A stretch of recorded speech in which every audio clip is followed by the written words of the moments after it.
हाय, hello, नमस्कार। मैं रीचा जैन आप सबका स्वागत करती हूँ आपके अपने चैनल हिंदी विद रीचा में। यदि आपने अभी तक हमारे चैनल को सब्सक्राइब नहीं किया है तो हमारे चैनल को सब्सक्राइब करें, साथ ही शेयर करें। यहाँ पर मैंने अपनी ईमेल आईडी दी हुई है। यदि आपका कोई डाउट है या आपका कोई सुझाव है या कोई टॉपिक है आप पढ़ना चाहते हैं तो आप मुझे मेरी ईमेल आईडी पर मेल कर दीजिएगा, तो मैं आपको रिप्लाई ज़रूर दूँगी और साथ ही आपके सुझाव को भी मानूँगी। साथ ही ये हमारा टेलीग्राम चैनल है, आप इससे जुड़ जाइए। यूट्यूब पर मैं जितनी भी क्लास लेती हूँ उन सभी क्लास की पीडीएफ मैं इसी चैनल पर अपलोड करती हूँ, तो आप हमारे चैनल से जुड़ जाइए।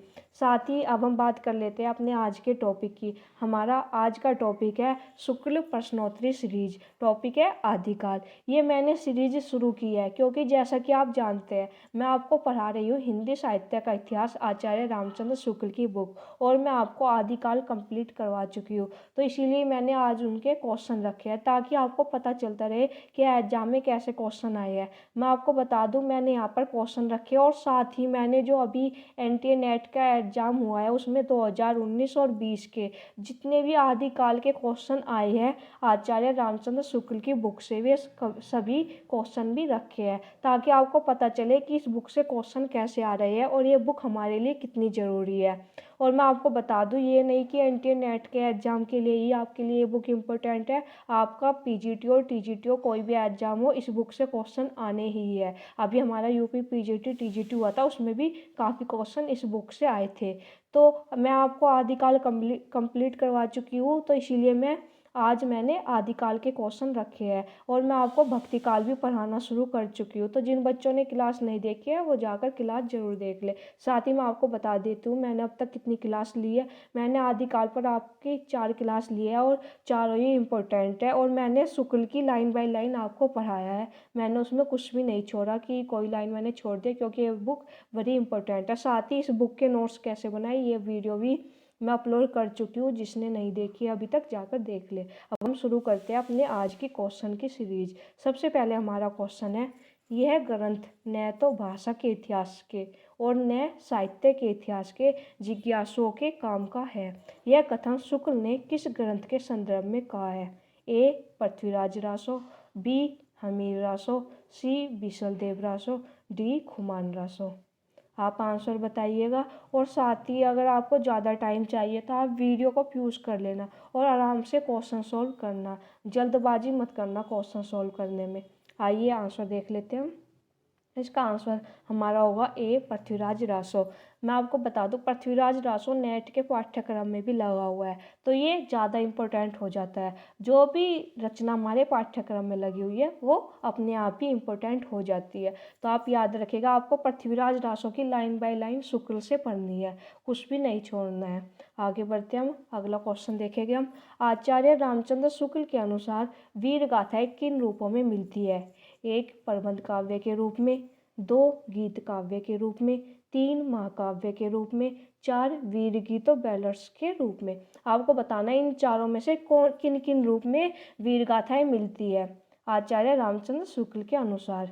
कोड देख लेते हैं हम। ए केवल 1 और 3, बी केवल 3 और 4, सी केवल 1 और 4, डी केवल 2 और 4। आपको आंसर बताना है। आइए आंसर देख लेते हैं हम। हमारा आंसर होगा केवल 1 और 4। आगे बढ़ते हैं, अगला क्वेश्चन देखेंगे। अगला क्वेश्चन है क्वेश्चन नंबर 3। जीवंत है जो नौ जरई सो अजरामर होई, गुरु उपऐसे विमल मई सो पर धन न कोई। उपयुक्त पंक्ति किस कवि की है? Option A Sarappa, option B Luippa, option C Kanhappa, option D Kukkurippa. आइए आंसर देख लेते हैं। इसका आंसर हमारा होगा ऑप्शन ए सरप्पा। साथ ही मैंने यहाँ पर सरप्पा की जितनी भी प्रमुख पंक्तियाँ यहाँ पर रख दी है, एक बार इनको भी देख लेते हैं। सबसे पहली है पंडिया सयाल सतवक्त खानई, ये भी इंपॉर्टेंट पंक्तियाँ एग्जाम में पूछी जा चुकी है। अगली पंक्ति हमारी जहिमन पवन ने संचरई, ये भी इंपॉर्टेंट है। अगली पंक्ति हमारी घोर अधारे चंद्रमणि, ये भी इंपॉर्टेंट है। जीवंत है जो नौ, ये पीछे हमने देख ही लिया है। और आखिरी हमारी पंक्ति है नाद न बिंदु न रवि, ये भी इंपॉर्टेंट है। तो आप लोग याद रखिएगा पांचों पंक्तियाँ ये इंपॉर्टेंट है। आगे बढ़ते हैं। हमारा अगला क्वेश्चन है, आचार्य रामचंद्र शुक्ल ने आदिकाल वीरगाथा काल के कौन से प्रकरण में रासो काव्य का वर्णन किया है? ऑप्शन ए प्रकरण 1 सामान्य परिचय, ऑप्शन बी प्रकरण 2 अपभ्रंश काव्य, ऑप्शन सी प्रकरण 3 देशभाषा काव्य, ऑप्शन डी प्रकरण 4 फुटकल रचनाएं। आपको बताना है किस प्रकरण में रासो काव्य का वर्णन है। आइए आंसर देख लेते हैं। इसका आंसर हमारा होगा प्रकरण 3 देशभाषा काव्य। हमारा अगला क्वेश्चन है क्वेश्चन नंबर 5, यह घटनात्मक काव्य नहीं है, यह वर्णनात्मक काव्य है। यह कथन शुक्ल ने किस ग्रंथ के संदर्भ में कहा है? Option A Prithviraj Raso, option B Hammir Raso, option C Bisaldev Raso, option D Khuman Raso. आइए आंसर देख लेते हैं। इसका आंसर होगा ऑप्शन सी बीसलदेव रासो। मैंने यहाँ पर जो शुक्ल जी ने कहा है वो लिखा हुआ भी है, आप देख लीजिएगा। जब मैंने आपको पढ़ाया था, जब भी मैंने आपको बताया था, ये इंपॉर्टेंट है, पूछा भी जाता है। यह घटनात्मक काव्य नहीं है, वर्णनात्मक है, क्योंकि इसमें दो ही घटनाएं मिलती है। एक तो बीसलदेव का विवाह और उनका उड़ीसा जाना, एक घटना है बीसलदेव का विवाह और दूसरी है उनका उड़ीसा जाना। तो इसीलिए शुक्ल जी ने इसको बताया है कि यह घटनात्मक काव्य नहीं है, वर्णनात्मक काव्य है, क्योंकि घटना के नाम पर इसमें सिर्फ दो ही घटनाएं मिलती है। तो इसीलिए ये घटनात्मक काव्य नहीं है। इंपॉर्टेंट है, याद रखिएगा आप लोग। अपना अगला क्वेश्चन देखेंगे। हमारा क्वेश्चन नंबर 6, आचार्य रामचंद्र शुक्ल के अनुसार विद्यापति के विषय में निम्नलिखित में से कौन सी बातें सही नहीं है? ऑप्शन ए विद्यापति पदावली के कारण मैथिल कोकिल कहलाए, ऑप्शन बी विद्यापति के पद अधिकतर श्रृंगार के ही है जिनमें नायिका और नायक राधा कृष्ण है, ऑप्शन सी विद्यापति शैव थे, ऑप्शन डी विद्यापति को कृष्ण भक्तों की परंपरा में समझना चाहिए। यहाँ पर आप याद रखिएगा, यहाँ पर पूछा है नहीं है, तो आप याद रखिएगा। एग्जाम में भी ऐसे बहुत बार पूछे जाते हैं और हम कंफ्यूज हो जाते हैं। हम ये क्वेश्चन मतलब इतने ध्यान से नहीं पढ़ पाते और ये नहीं है वो हमें दिखाई नहीं देता है एग्जाम के टाइम। कई बार ऐसा होता है, तो आप क्वेश्चन ध्यान से पढ़िएगा और फिर इसका जवाब दीजिएगा। आइए हम आंसर देख लेते हैं। हमारा आंसर होगा ऑप्शन डी, विद्यापति को कृष्ण भक्तों की परंपरा में नया समझना चाहिए। यहाँ पर नया शब्द और जुड़ेगा और आचार्य रामचंद्र शुक्ल की बुक में ऐसे ही लाइन बाय लाइन लिखा हुआ है, आप लोग जाकर देख लीजिएगा। अगला हमारा क्वेश्चन है, आचार्य रामचंद्र शुक्ल के अनुसार खुसरो के विषय में निम्नलिखित में से कौन सी बातें सही नहीं है?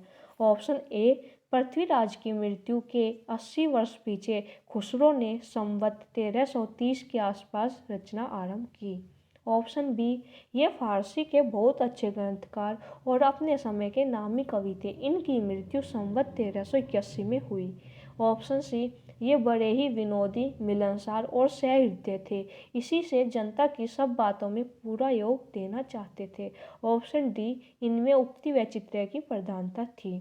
जब आप ये क्वेश्चन सोल्व करें और आपको ज़्यादा टाइम चाहिए तो आप वीडियो को पॉज कर लेना। आइए अब आंसर देख लेते हैं। इसका आंसर होगा ऑप्शन ए, क्योंकि यहाँ पर पीछे लिखा होता 80 वर्ष पीछे, 80 वर्ष पीछे नहीं 90 वर्ष पीछे खुसरो ने संवत 1340 के आसपास रचना आरंभ की थी। इम्पोर्टेंट है, साथ ही मैं आपको बता दूँ इनका मृत्यु संवत भी इम्पोर्टेंट है 1381, तो आप याद रखिएगा। आगे बढ़ते हैं, हम अपना अगला क्वेश्चन देखेंगे। हमारा क्वेश्चन नंबर 8 है, ये एक कोटेशन है, पढ़ लेते हैं पहले।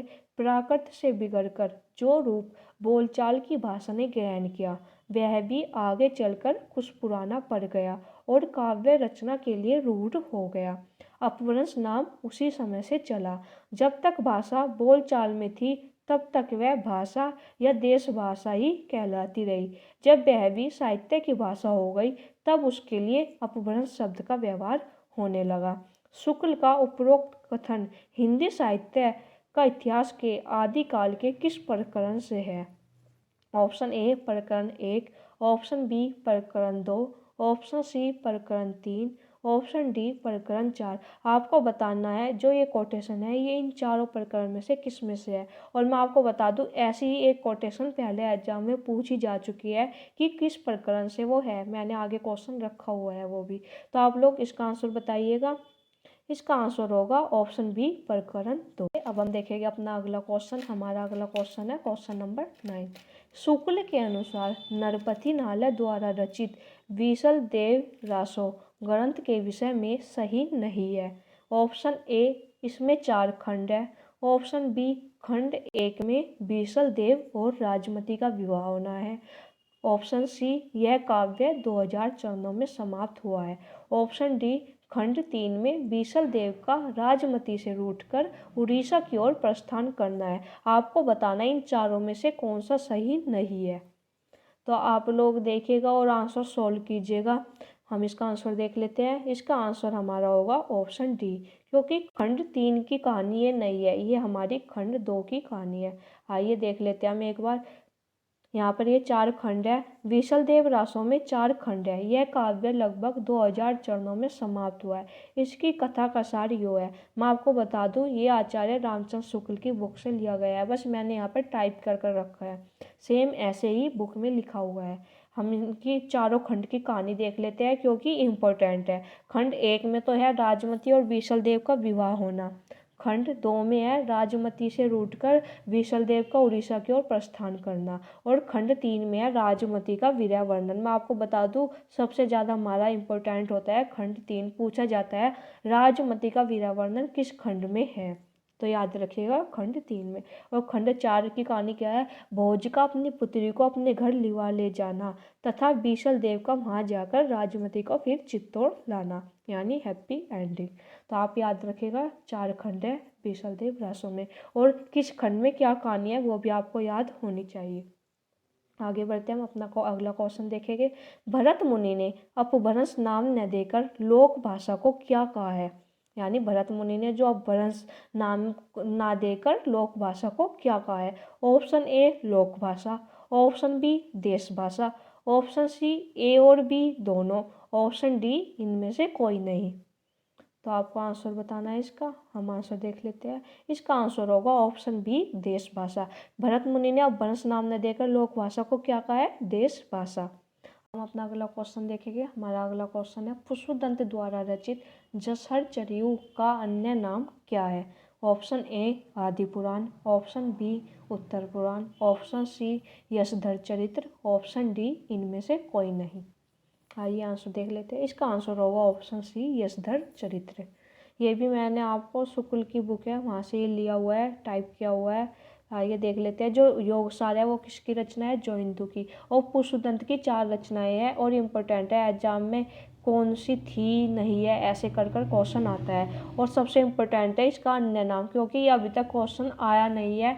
जसहर चरियु का अन्य नाम क्या है? तो आप लोग थोड़ा इसको ध्यान रखिएगा, इम्पोर्टेंट है, हो सकता है आने वाले समय में ये क्वेश्चन बने। आइए अब हम अपना अगला क्वेश्चन देखेंगे। हमारा अगला क्वेश्चन है, शुक्ल के अनुसार हेमचंद्र द्वारा सिद्ध हेमचंद्र शब्दानुशासन ग्रंथ के विषय में सही नहीं है। ए यह व्याकरण ग्रंथ है, बी यह ग्रंथ सिद्धराज के समय में बनाया गया, सी इसमें संस्कृत प्राकृत अपभ्रंश तीनों का समावेश किया है, डी सभी सही। आपको बताना है जो हेमचंद्र द्वारा रचित ग्रंथ है सिद्ध हेमचंद्र शब्दानुशासन, इसके विषय में क्या सही नहीं है। ए बी सी डी, आपको बताना है इनमें से कौन सा ऑप्शन सही होगा। तो हमारा क्वेश्चन सही है डी सभी सही। शुक्ल के ने जो इस ग्रंथ के विषय में कहा है वे तीनों ही पॉइंट सही है, तो याद रखिएगा आप, इम्पोर्टेंट है। आगे बढ़ते हैं, हम अगला क्वेश्चन देखेंगे। हमारा अगला क्वेश्चन है, शुक्ल के अनुसार प्रबंध चिंतामणि ग्रंथ का समय है। आपको बताना है प्रबंध चिंतामणि जो ग्रंथ है उसका समय क्या है। ए संवत 1361, बी संवत 1241, सी संवत 1454, डी संवत 1230। आंसर देख लेते हैं। इसका आंसर होगा ए संवत 1361। आगे बढ़ते हैं, हम अगला क्वेश्चन देखेंगे। हमारा अगला क्वेश्चन है, ये जो इंटरनेट का जून में 2019 का एग्जाम हुआ था वहाँ से मैंने ये क्वेश्चन लिया है। जैसे पुराना चावल ही बड़े आदमियों के खाने योग्य समझा जाता है, वैसे ही अपने समय से कुछ पुरानी हुई परंपरा के गौरव से युक्त भाषा ही पुस्तक रचने वालों के व्यवहार योग्य समझी जाती थी। शुक्ल का उपयुक्त कथन हिंदी साहित्य का इतिहास के आदिकाल के किस प्रकरण में है? जो मैं आपको पहले बता रही थी कि ऐसे क्वेश्चन भी बनने लगे हैं कि किस प्रकरण से क्या कोटेशन ली है, तो आपको ये भी याद रखना होगा। तो आपको बताना है इसमें प्रकरण 1 से है ये कोटेशन, प्रकरण 2 या प्रकरण 3 या प्रकरण 4। आपको इन चारों में से जो सही आंसर है वो बताना है। आइए आंसर देख लेते हैं। इसका आंसर सही होगा प्रकरण 4। जो हमारी कोटेशन है ये प्रकरण 4 से ली गई है, हिंदी साहित्य के इतिहास में आदिकाल के प्रकरण 4 से। अब हम अपना अगला क्वेश्चन देखेंगे। ये भी कोटेशन है। भाषा की कसौटी पर यदि ग्रंथ को कसते हैं तो और भी निराशा होना पड़ता है, क्योंकि वह बिल्कुल बेठिकाने का है, उसमें व्याकरण आदि की कोई व्यवस्था नहीं है। यह कथन शुक्ल ने किस ग्रंथ के संदर्भ में कहा है? आपको बताना है जो ये कोटेशन है ये शुक्ल ने कौन से ग्रंथ के विषय में कही है। Option A Prithviraj Raso, option B Hammir Raso, option C Bisaldev Raso, option D Kuman Raso. आइए आंसर देख लेते हैं। इसका आंसर होगा ऑप्शन ए पृथ्वीराज रासो। हमारा अगला क्वेश्चन है। ये भी जो इंटरनेट का जून में 2019 में होता है वहाँ से लिया हुआ है। अपभ्रंश के जो नमूने हमें पद्यों में मिलते हैं वे उस काव्य भाषा के हैं जो अपने पुरानेपन के कारण वो भाषा से कुछ अलग, बहुत दिनों तक, आदिकाल के अंत क्या उसके कुछ पीछे तक पोथियों में चलती आई है। उपयुक्त कथन किसका है? आपको बताना है ये कोटेशन है ये किसकी है। एक राहुल सान्कृत्यायन, दो रामचंद्र शुक्ल, तीन हजारी प्रसाद द्विवेदी, चार नामवर सिंह। तो ये तो आपके लिए इजी हो गया। इसका आंसर होगा रामचंद्र शुक्ल। इम्पोर्टेंट है कोटेशन, आप लोग याद रखिएगा। आगे बढ़ते हैं, हम अगला क्वेश्चन देखेंगे। हमारा अगला क्वेश्चन है। करवा बोलने बोलिस नारी, तुमो मिलहसी चित बिसारी। उपयुक्त पंक्ति किस ग्रंथ की है? ए पृथ्वीराज रासो, बी हमीर रासो, सी बीसलदेव रासो, डी कुमान रासो। आपको बतानी है ये पंक्ति किस ग्रंथ की है। इंपॉर्टेंट है ये पंक्ति। आइए हम आंसर देख लेते हैं। इसका आंसर होगा ऑप्शन सी बीसलदेव रासो। हमारा अगला क्वेश्चन है। शुक्ल के अनुसार कुमारपाल प्रतिबोध ग्रंथ का समय है। ए संवत 1361, बी संवत 1241, सी संवत 1454, डी संवत 1230। आंसर देख लेते हैं। इसका आंसर हमारा होगा ऑप्शन बी 1241। आगे बढ़ते हैं।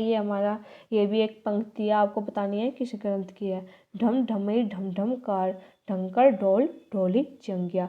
आपको ये पंक्ति है, ये 4 लाइन की, आपको बतानी है ये पंक्ति किस ग्रंथ की है। ऑप्शन ए कुमारपाल प्रतिबोध, ऑप्शन बी रणमल छंद, ऑप्शन सी प्रबंध चिंतामणि, ऑप्शन डी इनमें से कोई नहीं।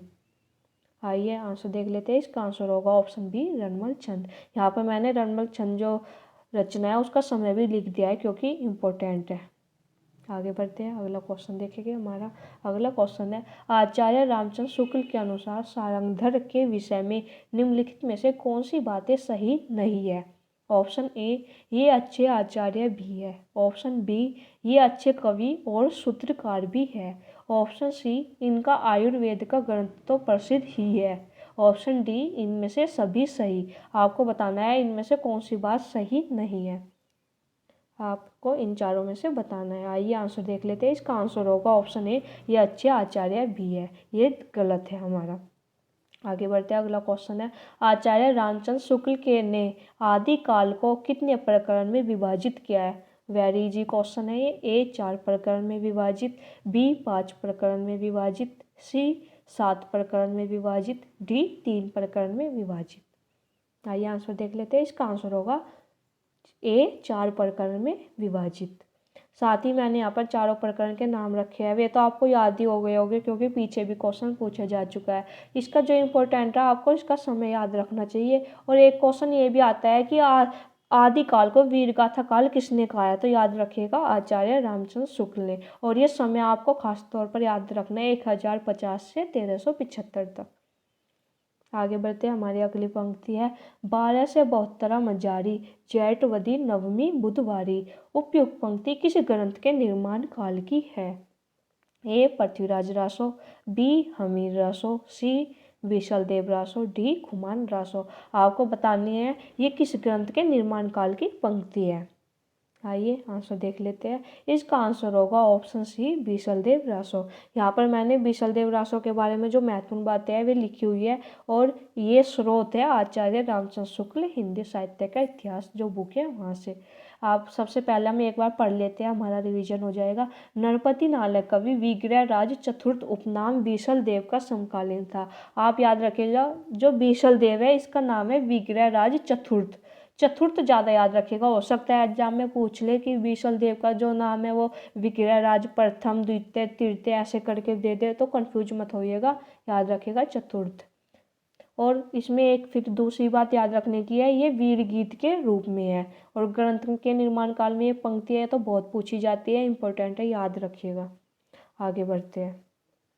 आगे हमारा क्वेश्चन है, रामचंद्र शुक्ल के अनुसार निम्नलिखित में से दुआश्रय काव्य के रचयिता है। ये अभी जो दिसंबर में 2020 में पेपर हुआ था, उसमें हिंदी के 2 पेपर हुए थे, मतलब एक प्रथम पाली में हुआ था और द्वितीय पाली में हुआ था। तो ये प्रथम पाली में जो पेपर हुआ था वहाँ का क्वेश्चन है। आपको बताना है कि रामचंद्र शुक्ल के अनुसार निम्नलिखित में से दुआश्रय काव्य के रचयिता है। ए पुष्पदंत, बी हेमचंद्र, सी जैनाचार्य मेरुतुंग, डी विद्याधर। आइए आंसर देख लेते हैं। इसका आंसर हमारा होगा ऑप्शन बी, हेमचंद्र इसका आंसर है और ये भी आपको शुक्ल की बुक में आदिकाल में मिलेगा। आगे बढ़ते हैं। अगला क्वेश्चन है, रामचंद्र शुक्ल के अनुसार नाथों की संख्या है। ए 10, बी 9, सी 8, डी 7। तो आपको बताना है रामचंद्र शुक्ल के अनुसार आपको बतानी है नाथों की संख्या। आइए आंसर देख लेते हैं। इसका आंसर होगा बी 9। अगला क्वेश्चन है हमारा, नगर बायरे डोंबी तोहरी कुड़िया छई छोई जाइसो बाया नारिया। उपयुक्त काव्य पंक्तियाँ किसकी है। ए सरप्पा, बी कन्हप्पा, सी लुहिप्पा, डी कोम्बिप्पा। आपको बताना है इन चारों में से किसकी है पंक्तियाँ। ये भी हमारा प्रीवियस ईयर क्वेश्चन है दिसंबर 2020 का। आंसर देख लेते हैं। इसका आंसर होगा बी कन्हप्पा। और मैं आपको बता दूं ये सब आपको आचार्य रामचंद्र शुक्ल की बुक में मिलेगा और वहीं से ये क्वेश्चन पूछे गए हैं। आगे आइए अपना अगला क्वेश्चन देखेंगे। हमारा क्वेश्चन नंबर 28 है, रामचंद्र शुक्ल के अनुसार निम्नलिखित में से अमीर खुसरो के बारे में कौन सी बातें सही है। एक, वे फारसी के बहुत अच्छे ग्रंथकार और अपने समय के नामी कवि थे। 2, ये बड़े ही विनोदी, मिलनसार और सहृदय थे। 3, इनमें उक्ति व चित्रण का नितांत अभाव था। 4, इनकी पहेलियाँ और मुखरियाँ प्रसिद्ध है। आपको बताना है इन चारों में से कौन कौन से पॉइंट सही है। Option A 1, 2, 4, option B 2, 3, 4, option C 1, 2, 3, 4, option D 1, 3, 4। आइए आंसर देख लेते हैं। हमारा आंसर सही है ऑप्शन ए, यानी हमारा 1, 2, 4 ये हमारे 3 सही है। और जो ये हमारा कौन है, इनमें उक्ति व चित्रण का नितांत अभाव था, ये गलत है, क्योंकि नितांत अभाव नहीं, खुसरो की जो पहेलियाँ थी उनमें इनमें उक्ति व चित्रण की प्रधानता थी, यानी अभाव नहीं था, प्रधानता थी। मैंने बुक का पेज रखा हुआ है, आइए एक बार देख लेते हैं। यहाँ पर मैं आपको बता दूँ ये आचार्य रामचंद्र शुक्ल की बुक है और मैंने उसका पेज इसीलिए रखा है। आपको बता दूँ कैसे क्वेश्चन बनते हैं, बिल्कुल एक पैराग्राफ है और इसी में से एक क्वेश्चन जो का तो उठा लिया है। सबसे पहले हमने लाइन देखी ये वाली, ये फारसी के बहुत अच्छे ग्रंथकार और अपने समय के नामी कवि थे। अगली लाइन है इसमें, ये बड़े ही विनोदी, मिलनसार और सहृदय थे। फिर उसके बाद लाइन है, इनकी पहेलियाँ और मुखरियाँ प्रसिद्ध है। उसके बाद अगली लाइन है, इनमें उक्ति व चित्रण की प्रधानता थी।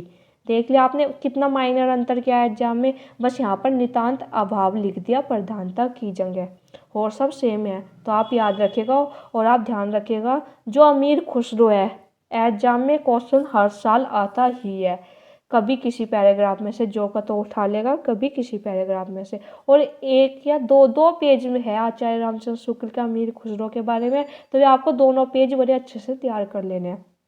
हम अगला क्वेश्चन देखेंगे, ये भी अमीर खुसरो के विषय में ही है। ये द्वितीय पाली में जो क्वेश्चन आया था, अमीर खुसरो के विषय में क्वेश्चन आता ही है, नेट के पाठ्यक्रम में लगे हुए हैं अमीर खुसरो, और हर साल अमीर खुसरो के बारे में क्वेश्चन आता है।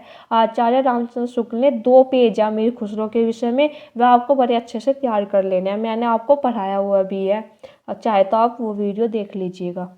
अब हम देख लेते हैं अपना क्वेश्चन। आपको बताना है कौन कौन से पॉइंट सही है। ए, कबीर की अपेक्षा खुसरो का ध्यान बोलचाल की भाषा की ओर अधिक था। बी, खुसरो का लक्ष्य जनता का मनोरंजन था। सी खुसरो के समय में बोलचाल की स्वाभाविक भाषा घिसकर बहुत कुछ उसी रूप में आ गई थी जिस रूप में खुसरो में मिलती है। डी खुसरो धर्मोपदेशक थे, अतः उनकी वाणी पोथियों की भाषा का सहारा लिए हुए है। आपको बताना है इन चारों में से कौन कौन से पॉइंट सही है। अब हम ऑप्शन देख लेते हैं। ए केवल ABC, बी केवल ACD, सी केवल ABD, डी ABCD। अब आपको बताना है इन चारों में से कौन कौन से सही है। आंसर देख लेते हैं। इसका आंसर हमारा होगा ए, यानी हमारा ABC। ये 3 पॉइंट हमारे सही है। आइए मैं आपको एक बार फिर ले चलती हूँ इसी बुक पर। ये पैराग्राफ था और इस पैराग्राफ में से ये लाइन उठाई गई है। सबसे पहले कबीर की अपेक्षा खुसरो का ध्यान बोलचाल की भाषा की ओर अधिक था। फिर अगली लाइन, उसी प्रकार जैसे अंग्रेजों का ध्यान बोलचाल की भाषा की ओर अधिक रहता था। फिर उससे अगली लाइन, खुसरो का लक्ष्य जनता का मनोरंजन था। फिर पर कबीर धर्मोपदेशक थे। कितना माइनर अंतर, क्या बस वहाँ पर क्या क्या क्वेश्चन में, वहाँ पर मैं आपको दिखाती हूँ, वहाँ पर कबीर की जगह यहाँ पर खुसरो लिख दिया और आप कंफ्यूज हो गए। तो मैं आपको बता दूँ ऐसे माइनर अंतर होता है, तो आप देख भी रहे होगे। ये कोई मैंने क्वेश्चन नहीं बनाया, ये जो एग्जाम में आया हुआ है वो क्वेश्चन है 2020 में, और ये शुक्ल की बुक है और ऐसे ही लिखा हुआ है। एक पैराग्राफ लिया और उसमें से 4 पॉइंट बना दिए और किसी एक में माइनर अंतर कर दिया। ऐसे ही एग्जामिनर क्वेश्चन बनाते हैं, ये आप देख ही रहे हैं। ये आचार्य रामचंद्र शुक्ल की बुक है, वहाँ का ये पेज है। आगे बढ़ते हैं हम, अगला क्वेश्चन देखते हैं। मैंने यहाँ पर ये इसीलिए क्वेश्चन रखे हैं ताकि आपको पता चले कि ये बुक कितनी इंपॉर्टेंट है। आप देख ही रहे होगे कितने क्वेश्चन बने हुए हैं और सिर्फ आदिकाल से एक टॉपिक से 3-4 क्वेश्चन आए हुए हैं, और आदिकाल से जितने भी क्वेश्चन आए हैं सभी इसी बुक से आए हैं। देख लेते हैं हम अपना अगला क्वेश्चन। रामचंद्र शुक्ल के अनुसार निम्नलिखित में से कौन सा पंच विडाल में शामिल नहीं है। ए आलस्य, बी हिंसा, सी चिकित्सा, डी अहंकार। आपको बताना है इन चारों में से कौन सा शामिल नहीं है। वैसे इसमें एक कन्फ्यूजन है, वो भी मैं आपको बताऊंगी। आइए आंसर देख लेते हैं। इसका आंसर होगा डी अहंकार। जो है हमारी पंक्ति है, का तरुबर पंच विडाल, ये लुइप्पा की पंक्ति है और इसमें ये 5 बताए गए हैं विडाल। तो आपको बताना है इन 5 में से कौन सा नहीं है। ये शुक्ल की बुक का ही पेज है। इसमें ये 5 लिखे गए हैं, आलस्य, हिंसा, काम, विचिकित्सा और मोह। ये कन्फ्यूजन है, अहंकार तो है ही नहीं, ये तो कन्फर्म है। पर यहाँ पे कई कई तो ये चिकित्सा लिखा हुआ है किसी बुक में, तो किसी बुक में यहाँ पर विचिकित्सा लिखा हुआ है। तो ये कन्फ्यूज करने वाला है। पर क्या कहते हैं, जो हमारा बिल्कुल सही आंसर है वो तो डी होगा, क्योंकि अहंकार तो बिल्कुल भी नहीं है और एग्जामिनर ने भी इसका आंसर डी माना था। तो आप याद रखिएगा। और ये पेज आचार्य रामचंद्र शुक्ल की बुक का है और ये सब आपका आदिकाल में ही है। अब आप देख रहे होगे कितने क्वेश्चन इस बुक से पूछे जाते हैं, इसलिए ये book line by line important है। अगला क्वेश्चन देखते हैं। देसिल बहना सब जन मिठा, ते टैसन जंपो अभट्टा। उपयुक्त पंक्ति किस कवि के। इजी क्वेश्चन है और इम्पोर्टेंट भी है, एग्जाम में पूछी गई है। ये पंक्ति बार बार पूछी जाती है। ए विद्यापति, बी हेमचंद्र, सी अमीर खुसरो, डी देवसेन। तो इसका आंसर हमारा होगा ऑप्शन ए विद्यापति। अगला क्वेश्चन देखेंगे हम, ये भी पंक्ति है। जो जिन शासन भाषी येऊ, सोमई कहियऊ सारू, जो पालई सही भाऊ, करी सो सरी पाई पारो। उपयुक्त पंक्ति किस कवि की है। Option A Vidyapati, option B Hemchandra, option C Amir Khusro, option D Devsen. इसका आंसर होगा डी देवसेन। अब हम अगला क्वेश्चन देखते हैं, ये भी प्रीवियस ईयर है। दब साहब प्रयास द्रव्य स्वभाव प्रकाश को गाथा या साहित्य की प्राकृत में निम्नलिखित में से किसने रूपांतरित किया है। ए वररुचि, बी देवसेन, सी पुष्पदंत, डी माइलधवल। आंसर देख लेते हैं। इसका आंसर होगा डी माइलधवल। अब ये भी शुक्ल जी की बुक है, वहाँ से मैंने ये लिया है और बस इसको टाइप कर दिया है। इम्पोर्टेंट है ये भी। देवसेन के बारे में सबसे पहले तो आप इसका समय याद रखिएगा, संवत 990। इनका ग्रंथ है सराव का 4 में लिखी गई पुस्तक और उसी की ये पंक्ति है। और अगली पंक्ति इनकी एक और रचना है दव साप प्रयास। और सबसे इम्पोर्टेंट जो हो जाता है, इसका जो दव साप प्रयास है, इसका जो गाथा या साहित्य की प्राकृत में यानी प्राकृत भाषा में किसने रूपांतरण किया था, तो माइलधवल ने किया था। और ये क्वेश्चन 2020 में आया भी था और इम्पोर्टेंट है। आगे बढ़ते हैं। अगला है जयचंद्र प्रकाश किसका ग्रंथ है? ए मधुकर कवि, बी भटकेदार, सी जगनिक, डी नरपति नाल है। आपको बताना है जयचंद्र प्रकाश किसका ग्रंथ है। आइए आंसर देख लेते हैं। इसका आंसर होगा बी भटकेदार। इंपॉर्टेंट रचना है ये, याद रखिएगा आप लोग। आगे बढ़ते हैं। अगला हमारा क्वेश्चन जयमयंक जस चंद्रिका किसका ग्रंथ है? ए मधुकर कवि, बी भटकेदार, सी जगनिक, डी नरपति नाल है। दोनों ग्रंथ इंपॉर्टेंट है और नाम मिलता जुलता है तो कंफ्यूज मत होइएगा। आइए अब हम इसका आंसर देख लेते हैं। इसका आंसर होगा ए मधुकर कवि। ये भी आचार्य रामचंद्र शुक्ल की बुक है, वहाँ से है, देख लेते हैं। ये ऐसे ही शुक्ल जी ने लिखा है, भटकेदार मधुकर कवि दोनों का एक साथ वर्णन किया। और देख लेते हैं, भटकेदार ने तो जयचंद्र प्रकाश नाम का महाकाव्य लिखा और इसी प्रकार जयमयंक चंद्रिका नामक एक बड़ा ग्रंथ मधुकर कवि ने लिखा। तो याद रखिएगा आप ये दोनों ग्रंथ। आगे बढ़ते हैं। आगे पंक्तियाँ भाव न हुई अभाव न जाई। उपयुक्त पंक्ति किस कवि की है? ए सरहप्पा, बी लुइप्पा, सी कन्हप्पा, डी कुक्कुरिप्पा। आंसर देख लेते हैं। इसका आंसर होगा बी लुइप्पा। लुइप्पा की दो पंक्तियां फेमस है, एक तो ये हो गई भाव न हुई और एक जो हमने वो पीछे देखी पंच बिडाल वाली।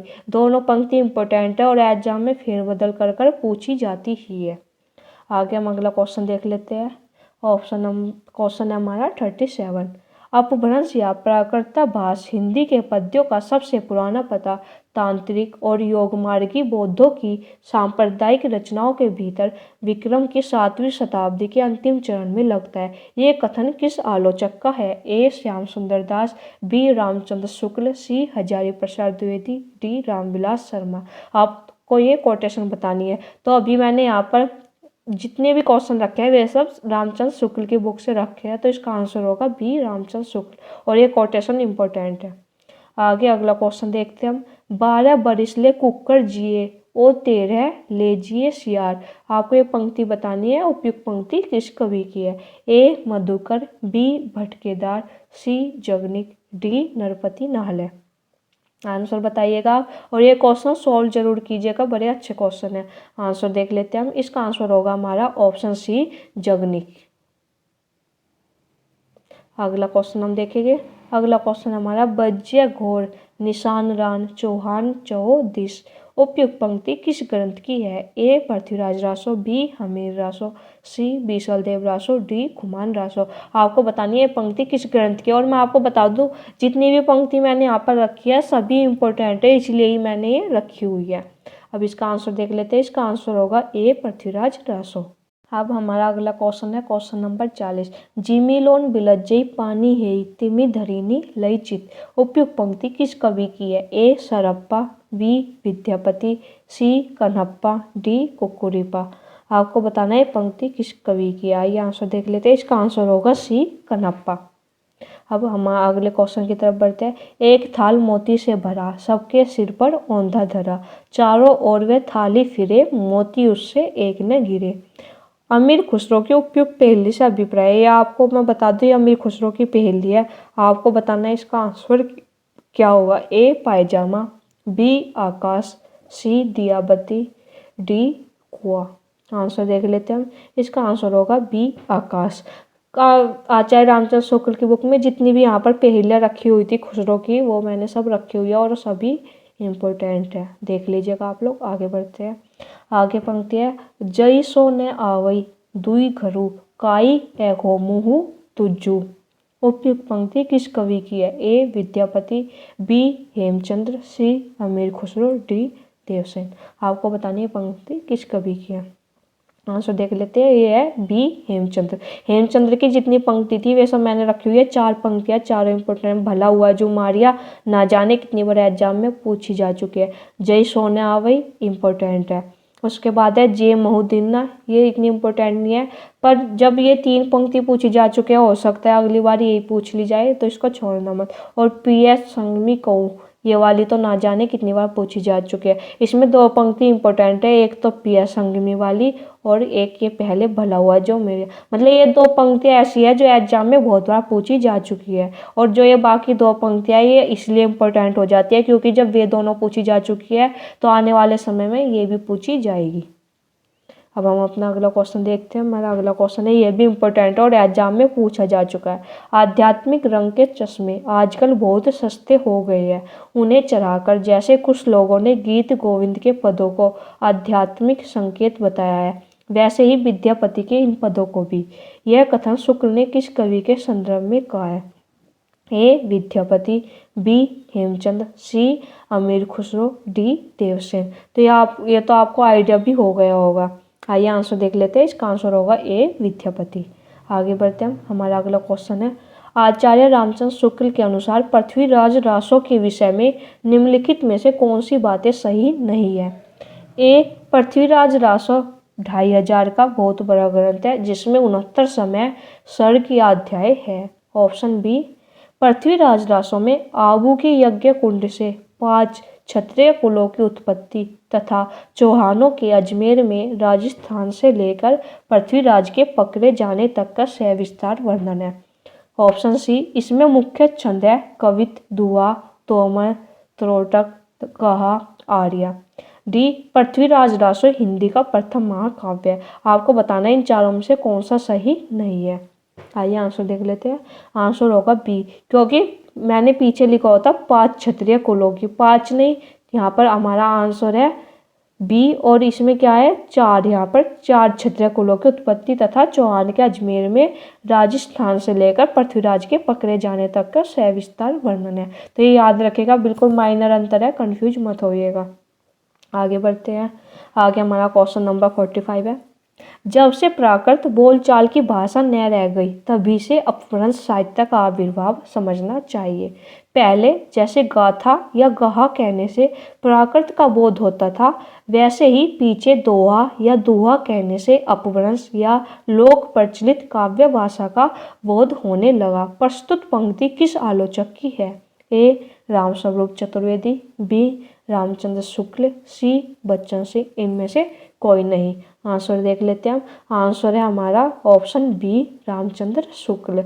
और ये पंक्ति रखने का मेरा उद्देश्य था, ये इंपॉर्टेंट पंक्ति है। अब तो आप बता दोगे आसानी से क्योंकि हमें पता है कि हम ये बुक पढ़ रहे हैं, पर आप कंफ्यूज मत होना। ऐसी एक पंक्ति हजारी प्रसाद द्विवेदी से मिलती जुलती भी है, तो आप ये कंफ्यूज मत होना। याद रखिएगा रामचंद्र शुक्ल की पंक्तियाँ और इम्पोर्टेंट पंक्ति है। आगे हम क्वेश्चन देखेंगे, गोरख पंथ के निम्न में से कौन कौन से संस्कृत ग्रंथ है? 1 सिद्ध सिद्धांत पद्धति, 2 कुमारपाल चरित, 3 निरंजन पुराण, डी विवेक मार्तंग। आपको बताना है इन चारों में से कौन से गोरख पंथ के संस्कृत ग्रंथ है। ए केवल 1, 2 और 3, बी केवल 2, 3 और 4, सी केवल 1, 3 और 4, डी केवल 2 और 3। आप आंसर सोल्व कीजिएगा। आइए आंसर देख लेते हैं। इसका आंसर होगा सी केवल 1, 3 और 4। जो हमारा दूसरा ग्रंथ है वो किसका ग्रंथ है? वो हेमचंद्र का ग्रंथ है, कुमारपाल चरित। और मैं बता दूं आपको, जो रामचंद्र शुक्ल की बुक है उसमें ये 5 संस्कृत ग्रंथ है, याद रखिएगा। गोरख पंथ के सिद्ध सिद्धांत पद्धति, विवेक मार्तंग, शक्ति संगम तंत्र, निरंजन पुराण, वैराट पुराण। इंपॉर्टेंट है, याद रखिएगा। आगे बढ़ते, 84 सिद्धों में से किसका अन्य नाम आर्य देव है?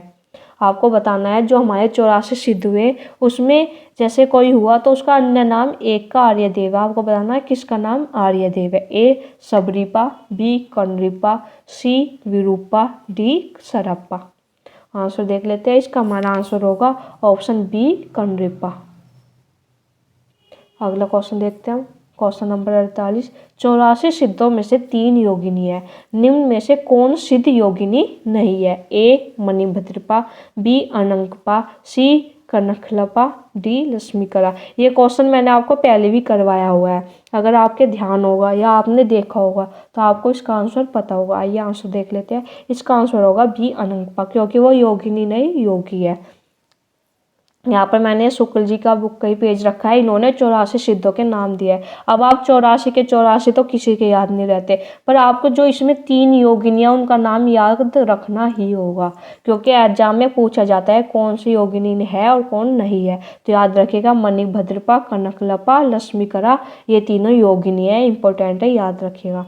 आगे बढ़ते हैं, अगली पंक्ति देखेंगे हम। सरस बसंत समय भल पावली, दक्षिण पवन बह धीरे। उपयुक्त पंक्ति किस कवि की है? ए विद्यापति, बी हेमचंद्र, सी अमीर खुसरो, डी देवसेन। आपको बताना है ये पंक्ति किस कवि की है।